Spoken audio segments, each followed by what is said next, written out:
नमस्कार दोस्तों, मैं colonel Ajay, CEO Ajay astro money guru, first global astro finance digital channel से आपसे मुखातिब होता हूं। आज 11 अक्टूबर सन 2021। दोस्तों, आज के इस विशेष एपिसोड में हम कुछ महत्वपूर्ण चर्चाएं ऑयल सीड को लेकर कर रहे हैं। ऑयल सीड में सबसे महत्वपूर्ण खरीफ की फसल का सबसे महत्वपूर्ण कृषि उपज सोयाबीन के ऊपर, सोयाबीन एवं ऑयल सीड्स के ऊपर बड़ी अफरा तफरी, बड़ी लंबी चौड़ी डिस्कशंस अलग अलग प्लेटफॉर्म पे हो रहे हैं।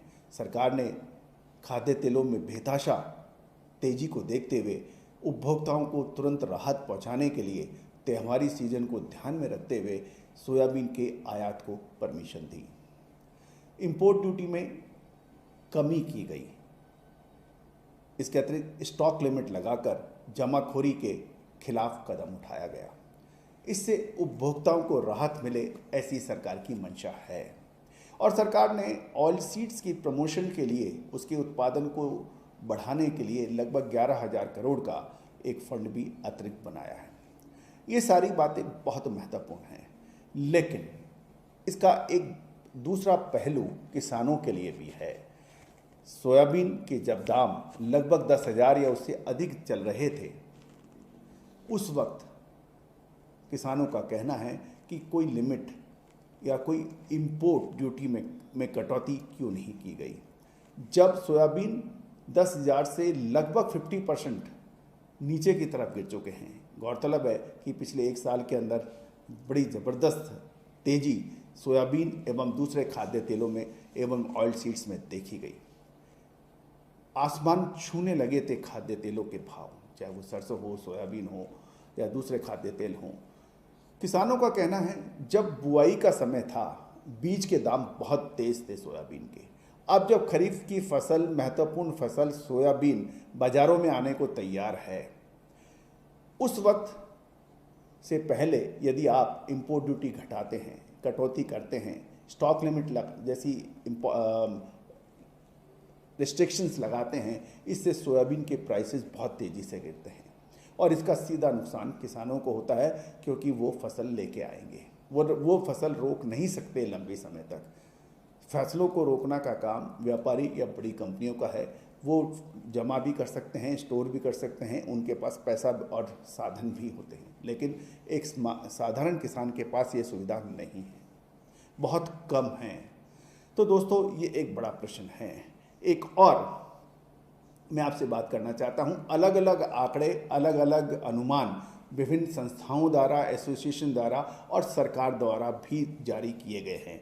यदि हम देखें तो कहा जा रहा है लगभग 14% अधिक उत्पादन इस साल सोयाबीन का होगा। ये अनुमान लगाया गया है SOPA soybean processors association of India ने, और उसको कहना है कि 119 लाख टन के लगभग सोयाबीन का उत्पादन होने की उम्मीद है, और ये लगभग 14% अधिक है। यदि वेरी प्रिसाइज हम देखें तो सोपा के अनुसार सोयाबीन का कुल उत्पादन 118.889 लाख टन है, जो लगभग 13.71% पिछले साल से अधिक है।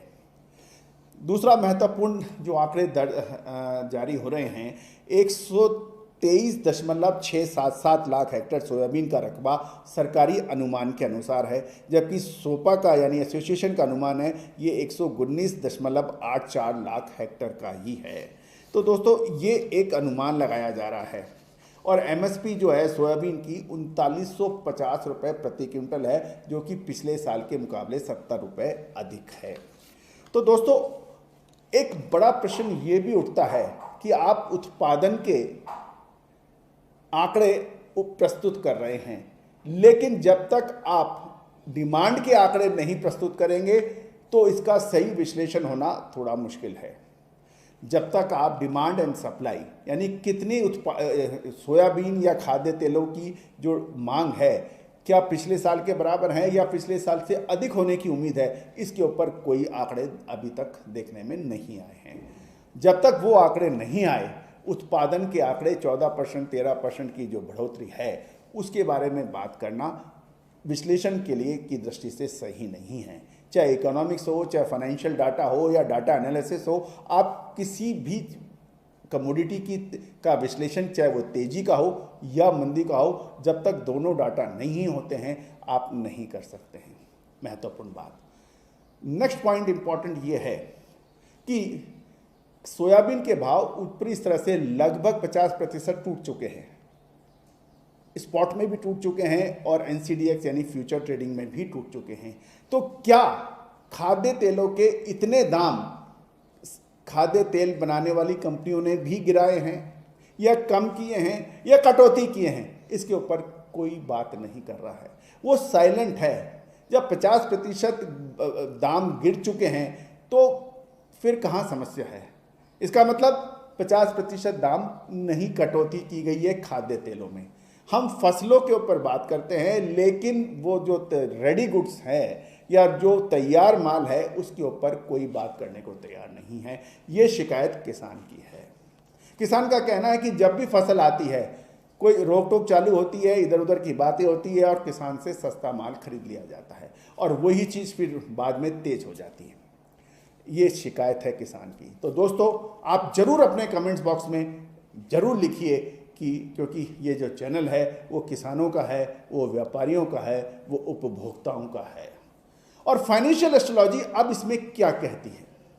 क्योंकि आपको दोस्तों आपको याद होगा प्याज को हमने जब प्याज 10 रुपये से नीचे चल रहा था तब कहा था प्याज में तेजी आएगी, और आज वही प्याज 4,000 रुपये क्विंटल आ गया है, यानी लगभग 3.5-4 गुना बढ़ चुका है।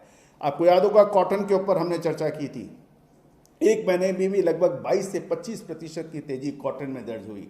याद कीजिए साउथ वेस्ट मानसून, भारतीय मौसम विज्ञान विभाग के खिलाफ जाके हमने कहा था कि हमें सितंबर में तेज बरसात, अगस्त और जुलाई में कम बरसात औसत से नजर आ रही है। ऐसा ही हुआ, अगस्त में 30% से कम औसत बरसात दर्ज हुई और जबकि सितंबर माह में 35% से अधिक बरसात औसत से दर्ज हुई।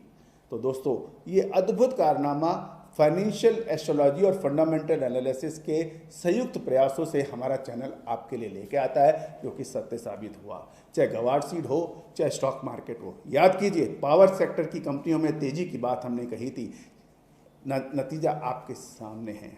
यह भी कहा था हैरान परेशान होने की जरूरत नहीं है, भारतीय अर्थव्यवस्था बहुत मजबूत है और ये अनडेंटेड है और अब तेजी चलेगी।